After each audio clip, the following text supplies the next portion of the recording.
It was in January 27 BC that Octavian became Augustus Caesar. The gates of Janus were still closed.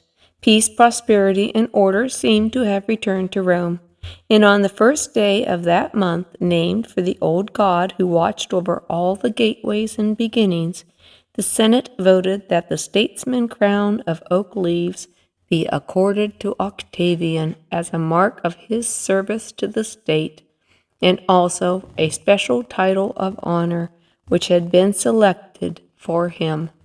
None of the names or titles by which he was then called seemed to them sufficiently distinguished, although in time Caesar, Imperator, Princeps, all of them, were to become titles of royalty. They had no such meaning then. Caesar, which was to become Czar and Kaiser, was but a personal name which Octavian had inherited from his adopted father. Imperator, which was to become Emperor, was the title given to any victorious Roman general-in-chief. Princeps, which became the word prince, meant simply first citizen. In the Senate, his name stood first on the roll call. Some more distinctive title should be found, the senators believed, for this man who was now looked upon as the second founder of the state. But what? Romulus, the name of the first founder of Rome, was suggested as appropriate, but turned down because Romulus had been a king, and rex, or king, was still an evil-sounding word in Roman ears. Augustus met with approval. It was awe-inspiring, and it suggested a leader especially chosen by the gods and acting under divine guidance and protection. Since that was what Octavian sincerely believed about himself, he was most gratified by this choice. On the Ides of January 27 BC, by the vote of the Roman Senate, Octavian was given his new title of Augustus. By vote of the Roman Senate. That was an important point. The Republic had not been destroyed. Octavian had presented Rome with a new constitution which preserved all the outward forms of the old Republic.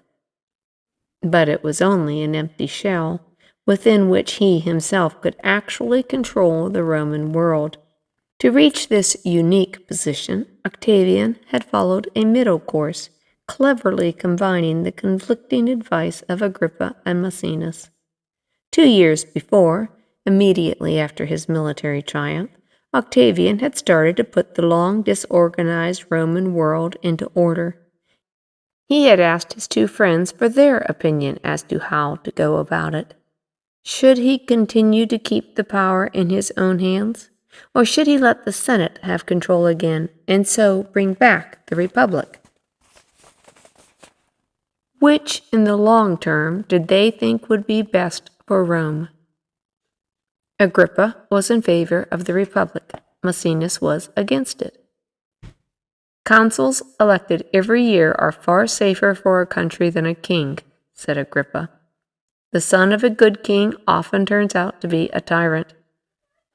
Rome had begun with kings, he continued, 6 of them, but the 7th had been such a tyrant that the kingdom had had to be overthrown. The Republic had then been established, and as a republic, Rome had flourished and grown strong. Maecenas disagreed. For the past 100 years, he pointed out, the Republic had been so weak and the Senate so corrupt that one military leader after another had tried to overthrow the government and kept Rome constantly in civil war. The Republic had worked well enough, he admitted, while Rome was a small city-state, of the size for which that kind of government had been planned. But it was not suited to the great empire of many provinces and conquered people that Rome had grown to be. Octavian listened to both arguments.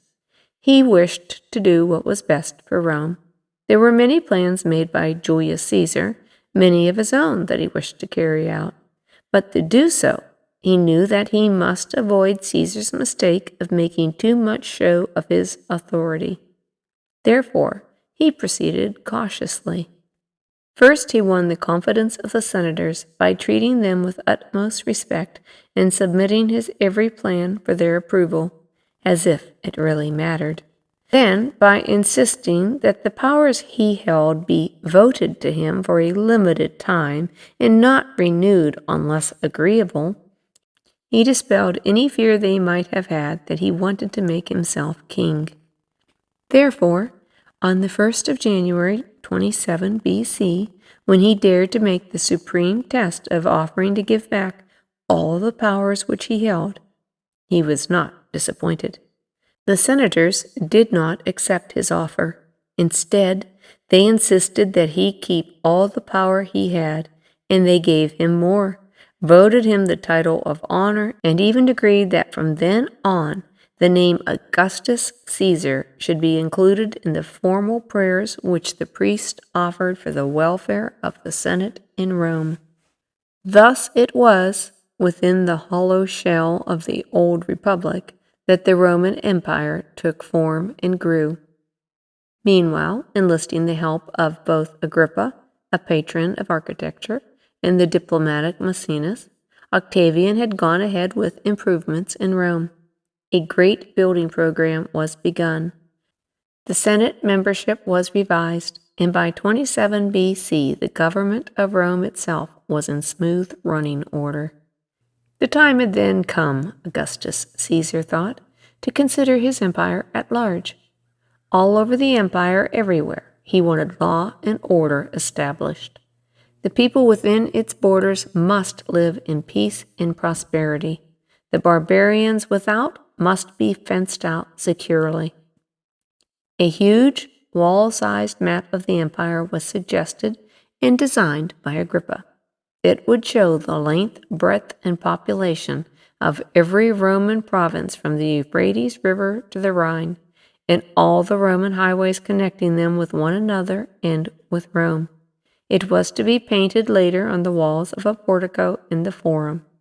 Plans were also made to set up on the Forum a golden milestone on which the names of all the chief cities in the empire and their distances from the capital could be engraved. To collect the necessary data, 4 geographers were hired to travel through every country, make observations, and send back reports and figures. These would also form a basis upon which each province might properly be taxed. In the east, the provinces were old, long-civilized countries, well under the control of subject kings like Herod of Judea, who would protect their borders and collect their taxes. In the northwest, the provinces were very different. The tribes of Gaul had never been entirely united. No accurate census had ever been taken of the people. There was much that needed to be done in that most primitive portion of the empire. So while Agrippa was left to take charge of affairs in Rome, Augustus himself planned to go to Gaul, the land that was to become France, the land of Druid priests.